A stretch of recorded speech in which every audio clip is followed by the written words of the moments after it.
Hey everybody, it's Gavin Seim, and today I'm going to show you how to make a perfect sky without faking it and just pasting in fake skies.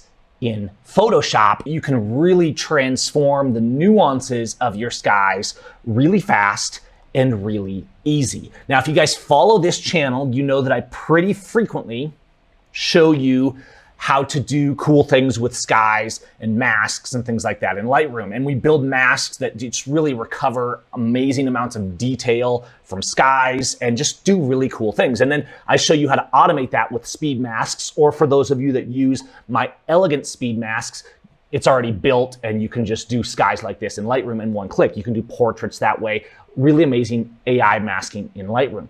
But Photoshop is where we can go further and we can do more. I reverted this back to how it came out of Lightroom. Now, this was a long exposure. I wanted my sky to be kind of blurry here of the Grand Tetons. I've always really liked this image, but the sky isn't quite perfect. There's kind of some empty spaces where it's a little too bright, maybe not clipping, but almost, if you look at some of these details. I discovered this in doing updates for my Alchemist Actions pack, but I'm going to show you today how to do it from nothing. If you use my Alchemist Actions, the Alchemist 2.1 update is a free update, and you can go to my site and get your update. I'll put links to this, or if you want to check out Alchemist. But my Alchemist Actions are kind of the sister of what my Lumist Actions are, which are improving on luminosity masking and zones and letting us control tone. Alchemist is more about this kind of detailed retouching. I'm going to show you this manually. We just have the base layer. What I'm going to do is copy the base layer. So I'm just going to drag it down and go to the plus and make a copy of that base layer. Now we have another layer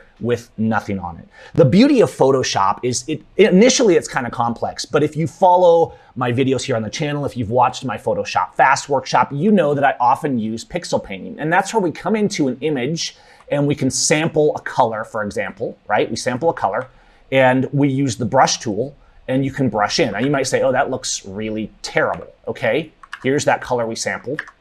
Brushing it in. Yes, but with pixel painting, you do like 10, 15%.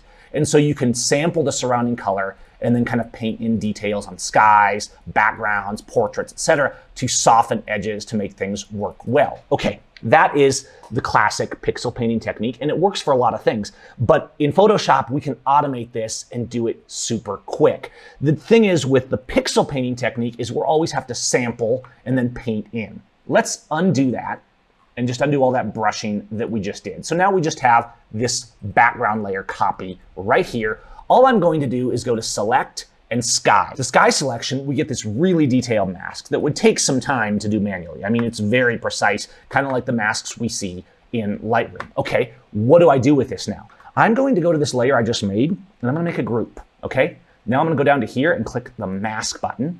And so I've masked the group to that selection I just made of the sky. And you'll notice here, if I turn the background layer off, you'll see that in my group, even though the whole layer is still in there, it's only showing the sky. Okay, this is where the magic happens, because anything we do to this sky now is going to be contained within it and not going to be drawing outside the lines, as it were.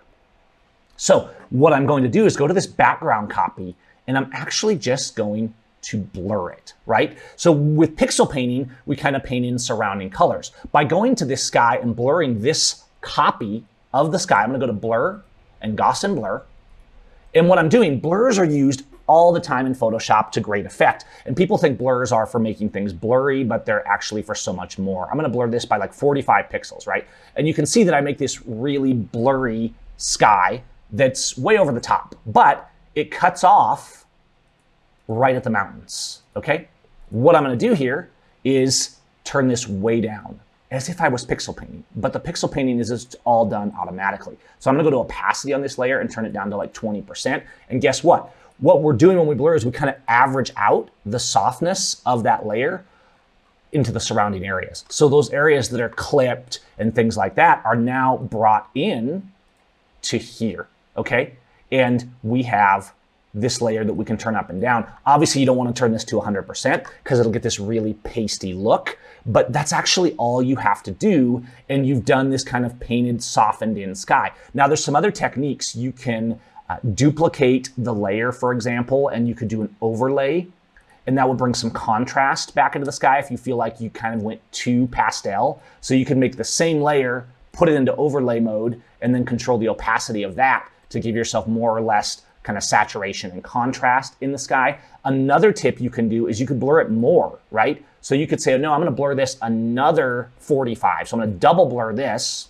Let's move this back to normal blending mode. So again, it's a copy of our blurred layer, and I'm gonna make a mask, but I'm gonna hold Alt or Option while making it, and so it's gonna hide the entire layer. Now I have a completely masked out layer, and I have to paint white into that layer. So I'm gonna select B for brush right here, and just paint white. And notice how when I paint white, I'm gonna put this about 50%, you can see it's painting in that layer. So rather than have to sample the colors all the time, they're already pre-sampled because it's blurred with the actual layer.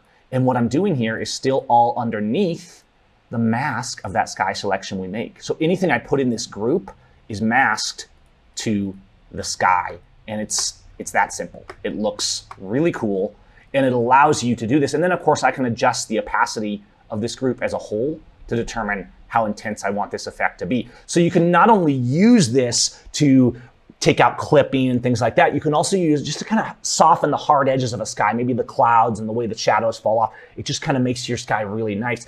You could theoretically drop a pasted in sky into this. I don't usually like to do that on my landscapes or on most things. There's nothing wrong with compositing, but at that point, it's not a photo of the real scene.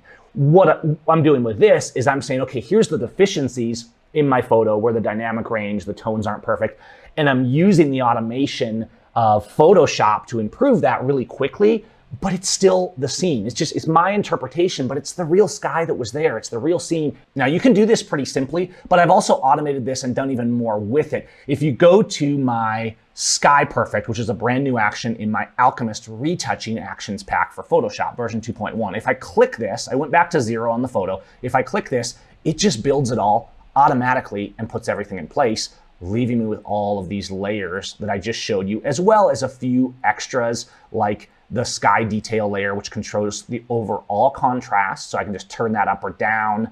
I have the deep clip layer where I paint in white, like I just showed you, right? And I have the sky paint master after having used the action. And here is what I did to this image before and after. And you notice what I manually did, since this has a reflection in it, even though it's not part of the sky, I was able to go down here and just do a little manual masking on the automatic sky mask to bring in that effect as well down here a little bit in the water so that it matched with my sky. So here is before and after. Let's look at this on another scene then. Let's look at this on this image of Thor's well. This is the raw image edited in Lightroom using masks and natural HDR, but you can see we still have a little bit of iffiness going on in the sky. Let's just run the Sky Perfect action this time and let it do its thing. And you're gonna see that in just a few seconds, it builds all those layers, it builds all of those masks, and there we go. And now I can go in and I can say, no, let's turn it up or down with the Sky Paint Master. So I can just adjust opacity of the layers. This is the beauty of Photoshop,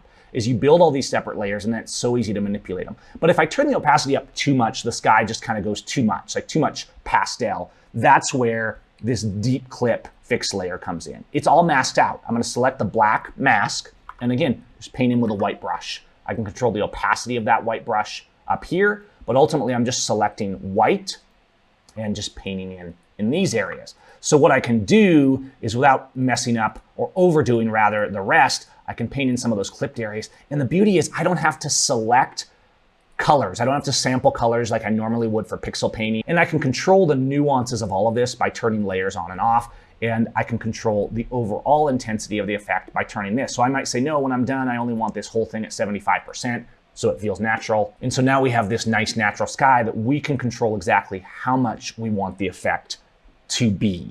The beauty of putting these into actions is you can do more and faster. If you're always doing things manually, just like a preset, if you always have to do the sliders manually, you're actually going to do less, even if you know how to do it. So when I discover a good technique like this, I always build it into an action process, like I did here in the update for Alchemist. In Photoshop, you can actually do the similar concept of this by selecting the subject and then inverting that selection and doing a similar thing for the background of the photo, which I also made another action just to make it quick. I'm gonna run the backdrop perfect, which uses the same concept, but it's more with a portrait with a focus on portraits. And so you can see here that in this case, it did all the magic to the background of the image, kind of softening and bringing those pastels up. I edited this first in in Lightroom with Filmist, right? But then I can come in here and do these specific layers, control the contrast mix, control how much background pixel painting I want, and it's all right here. I can also burn down the background on this the way I built this action. There's an optional layer that I can turn on. And again, I'm gonna turn the opacity down a little bit on this because I don't wanna go too far. It'll start to look unnatural. But look here, how we went from here to here in just a few seconds. And I'm gonna turn down that burn-in layer just a little bit more. You want to separate your subject from the background, and I actually did have a front light going on here, but you don't want to do it so much that it makes it look like they're cut out. Again, I can go to the master opacity, turn this down a little bit to like say 65%. So I'm just kind of mixing my original layer with my edits before, after, and finding that perfect balance. Now you can use this in older versions like CS6, but they don't have all this auto selection tools. So I actually put the Sky Perfect action in the legacy version of my Alchemist actions in this update that's included with the download, but it won't auto mask. It'll build all the layers and do all the creative effects, and then you'll have to paint in that mask manually because it doesn't have this auto sky selection mask in the older versions of Photoshop. But that's how you do a perfect sky paint in using the sky you already have. You can apply this literally to any scenario. And as I showed you, you can apply the same concept to portraits by going for a background selection instead of a sky selection. And if you use my Alchemist actions, you can do all this automatically in a click and then just control all the layers the way you want, but you don't have to be building them every time. So you can check that out in the comments. Whether you're automating this or doing it manually, it's an amazing technique. And you're gonna love the results because you get to control exactly how much or how little you do to your skies and your details just to reduce clipping, to eliminate problems, and just to balance them out perfectly.